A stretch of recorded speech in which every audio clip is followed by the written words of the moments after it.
તમે એમ્પ્લોયની વાત કરી ત્યાંથી મને એક વાત યાદ આવી તમારા કેફેટેરિયાની.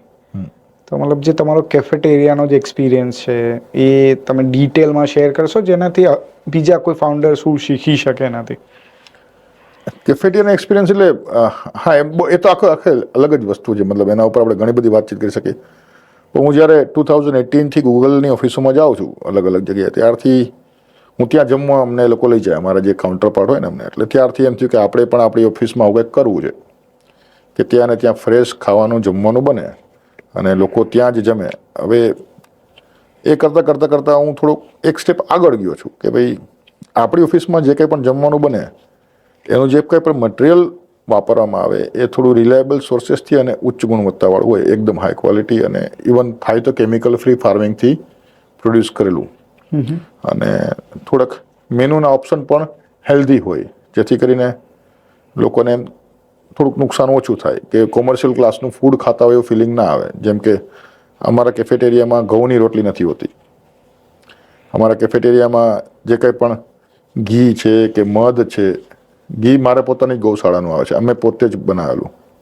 મધ છે એ મારે ખુદ બહુ ખાસ મિત્ર છે, હની ફાર્મ છે અને પોતાના અલગ અલગ મને ખબર છે કે મેનિપ્યુલેટ નહીં કરતો હોય.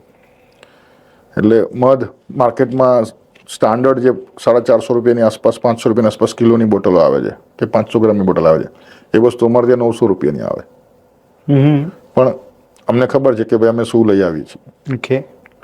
એવી જ રીતે ઘણી બધી વસ્તુઓ જેના સોર્સિંગ અમે પોતે નક્કી કરીએ છીએ અને એના આધારે વસ્તુઓ જે કંઈ પણ ફૂડની આઇટમ્સ બને છે બહુ સારી બને, લોકો બહુ પસંદ કરે છે. અને અમારું કેફેટેરિયા હજુ સુધીમાં જે મહેમાન બનેલા છે અમારે ત્યાં, હજુ સુધી એક પણ એ વ્યક્તિ નથી આવી કે યાર આમાં તમારે આ જગ્યાએ સિગ્નિફિકન્ટ ઇમ્પ્રુવમેન્ટ કરવાની જરૂર છે. હા, કોઈ નાના મોટા સૂચન તો બધા આપે યાર, સ્વાભાવિક છે. 1-2 વ્યક્તિ આઈડિયા વિચારીને કામ કરે ને સામે 30 જણા આવે, સૂચનો તો આવે. પણ હજુ સુધી ક્યારે એમ કીધું કે ના યાર this is not the way we can have food. બધા એમ કીધું આના જેવું કોઈ નથી. અને એને કારણે અમને અમારા ટીમ મેમ્બર બધા બહુ ખુશ છે. એમના પરિવારના લોકોને અથવા એમને જાતે સવારના પરમાં વહેલું ઉઠવું નથી પડતું, ટિફિન નથી બનાવવું પડતું. અને કદાચ બનાવવા તૈયાર પણ હોય તો સવારે 8 વાગે 9 વાગે બનેલું ટિફિન બપોરે 1 વાગે જમવું નથી પડતું, ફ્રેશ ખાવાનું મળે.